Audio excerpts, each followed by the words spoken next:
Hey guys, I am here with Pauline Zernott, the LSU Spirit Director, as the LSU cheerleading squad gets ready for this Auburn game on Saturday.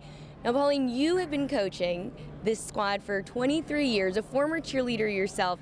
How have you seen this group grow and evolve throughout that time? Well, cheerleading in general has changed a lot since I was a cheerleader here.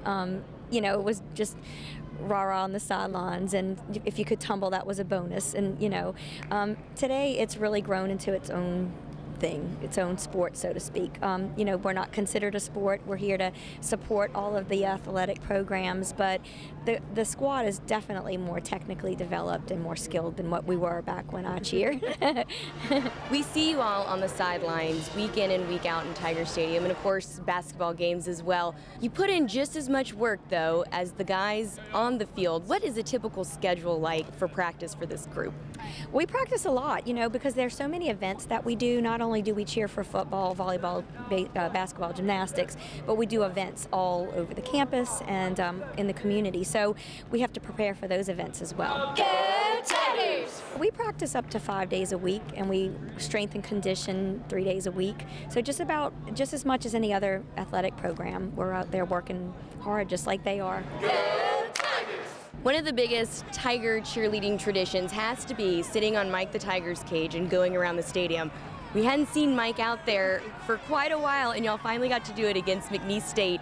Go around the field. How exciting was that to be back with one of those traditions? It was so amazing. I was so excited for them because a lot of them are seniors and they've never had that opportunity to ever ride on the cage. And so many of us have taken it for granted. Before we had this Mike loaded up into the cage without issues. And this has been a challenge with this Tiger, but I was really just so excited for those kids that have never had the opportunity. They've cheered here 4 years and have never had that. So I was just so excited. And they were too. I think it was just the highlight of their 4 years. Okay, from one Mike to another, you also have to deal with Mike the Tiger, the mascot. What goes into the tryouts and training of finding the perfect Mike? It's complicated because not only do we have one, we have several.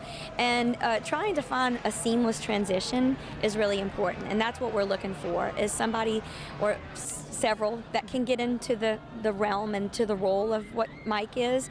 And he has his own character, as you know. Yeah. And so being able to transition from one mascot to another without you knowing that someone has changed into the suit it's hard to get. So they're also working really hard and practicing on their game day, their traditional walk, their character, and just trying to keep that transition seamless. What is one of your favorite game day traditions when you all are out on the field?